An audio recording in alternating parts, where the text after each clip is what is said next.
Welcome. I'm going to show you how to do an economical bouquet for Mother's Day.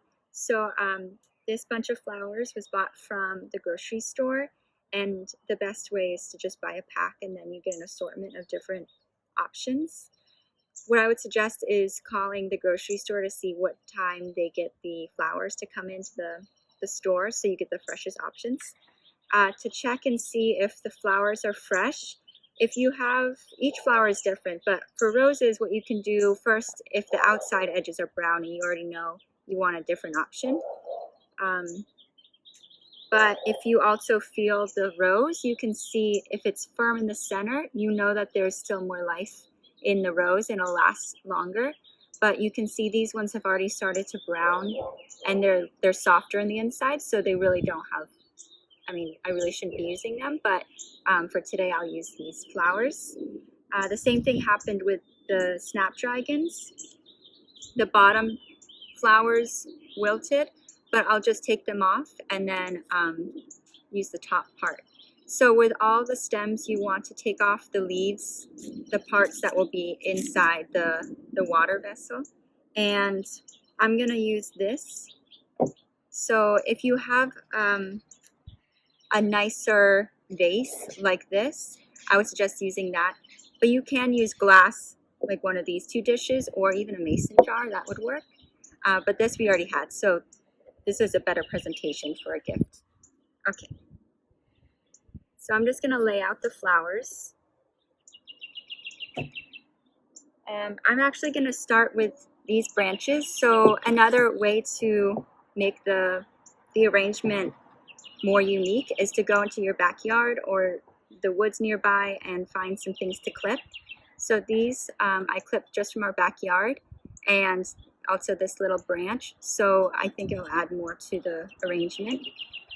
So I'm going to start with these actually because I want to use them to frame the rest of the arrangement. So with clippers, you can also use scissors if that's all you have.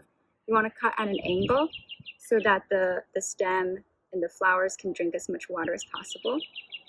So I'm going to measure by holding it up to the vase like this, and then you can see, okay, I should cut this right here if I want the stem to stick out that high.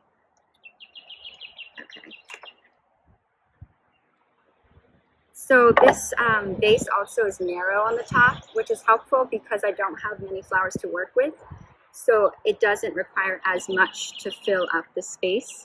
So if you're choosing between different vases, I would suggest going with a more narrow opening if you have less flowers to work with.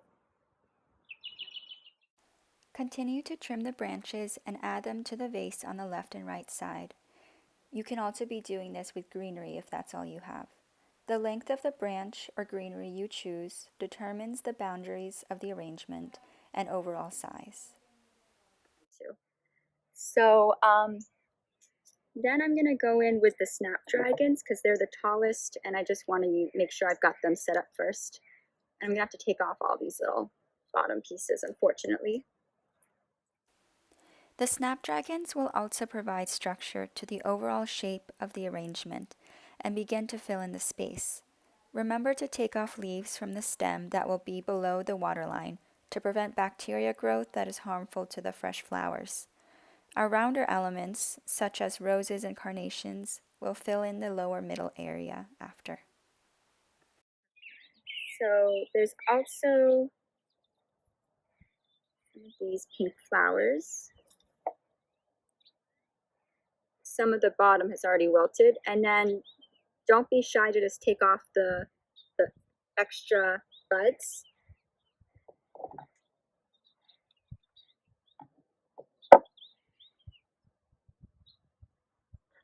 Even this vase opening might still be too big when I'm looking at it now. So you really want it to be small.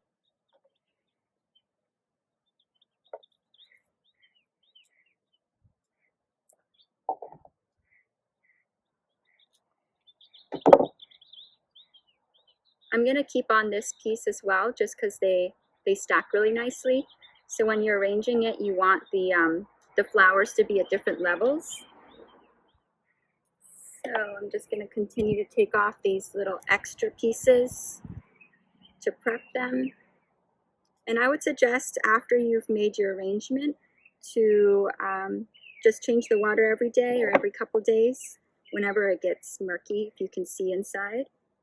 And you can either tip the vase, or you can put water in and let it fill until it starts spilling out, so then it refills without having to tip over the vase. Okay. So I'm going to add this next to fill in some of this open area. But it's always nice when the arrangement is more elegant and long like this, so that it depends on your interest though and your style. But this is how I like to do it. I'm going to measure. I want this to be right in the center to fill up this space a bit and add more pink.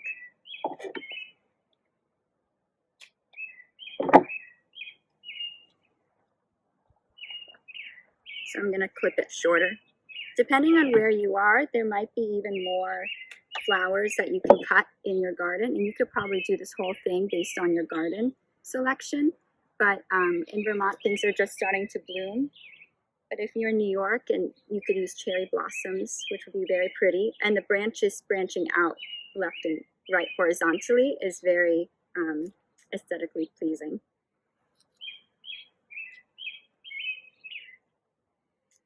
So I'm going to add this here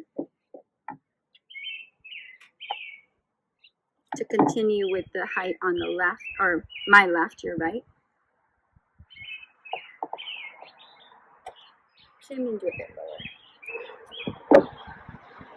So something I've taken into consideration is that this vase is very low and round. So something else that would work really well with this vase is maybe a bunch of hydrangea, because they're puffy and they'll just fill right in. Or let me think what else would be good. I don't think something going straight up would look well in this vase, just because it wouldn't be balanced well. So these are wax flowers, and they are a little bit older as well, so the pieces might start to fall. But you usually find these flowers in the grocery store, so you might come across them. But they're really fun because they add this sort of foresty feel with the pines. Don't forget to take off the bits at the bottom.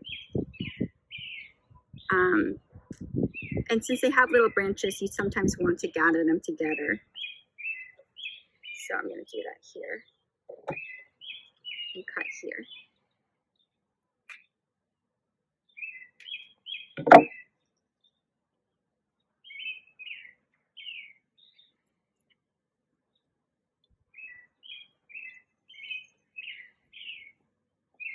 So I can't really see what I'm doing in the front, so I'm going to turn this around, see how it's looking. Okay. I really like how the flowers, see how they're lower in the front, so then you can really see them.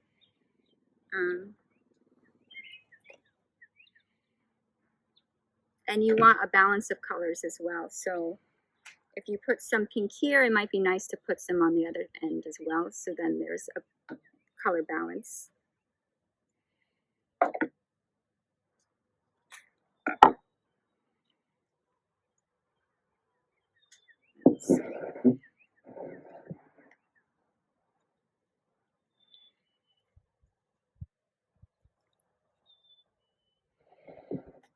I feel like I need some more of these wax flowers on this left side because it just feels too much on one end.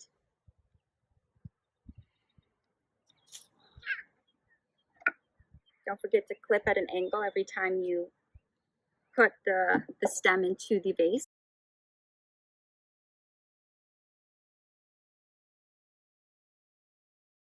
The vase I filled with water already, fresh cold water.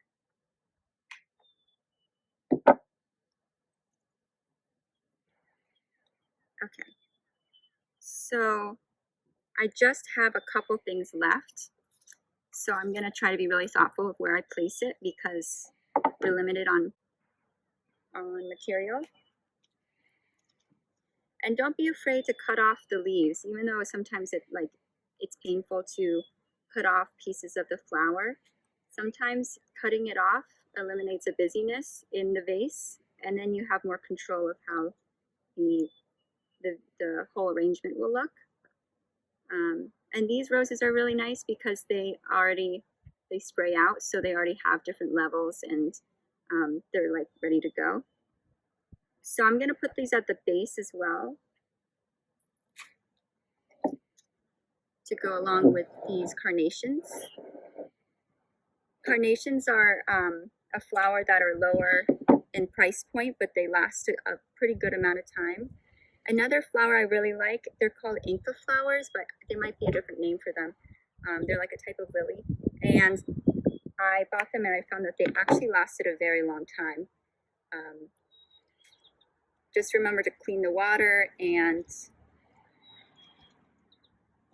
to give them a fresh cut as soon as you get home as well. So don't wait.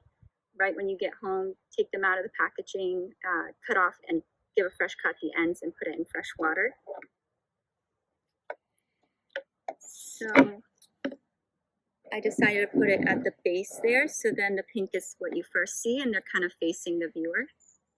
And I'm going to do the same on my end. Okay, so then we just have one more flower left to use. I'm trying to decide where I think it would be well suited. So that's where you can kind of step back and hold up the flower to the arrangement to see where it feels like it sits best. I'm just going to put it right in here, I think, because I'm going to add some more of the forsythia as well. Okay, so just add a bit more of this. Don't forget to cut off all the pieces on the stem. And you can even cut off pieces within the part that's going to stand out of the water if it's in the way, or if you just don't like the way it looks.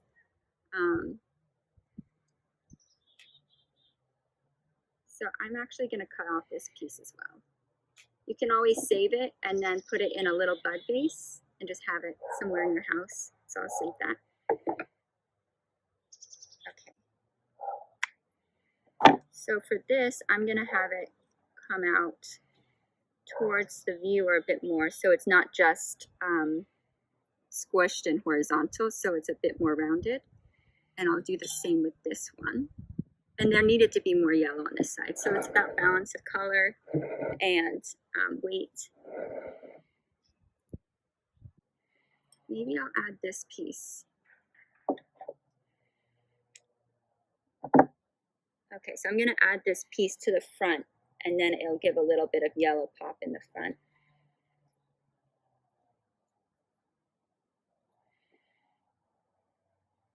Okay, so there's a lot going on in the base here. It's pretty full, and I do kind of want to lift some of it out a bit.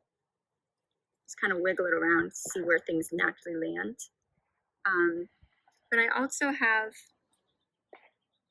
these pieces that I found on a trail. So they're just dried leaves from the winter. I also have branches.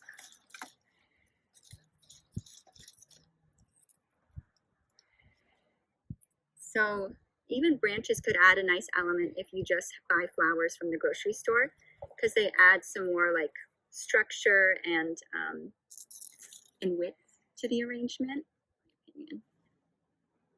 But I do like these guys that I also found on the pathway, and I'm going to add them.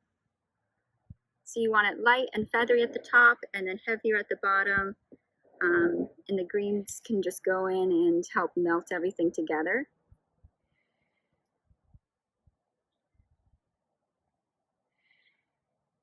So I'm happy with this for now, and from what resources I had, and then after this you can present it and along with a breakfast or baked goods, and I hope you enjoy. Thank you.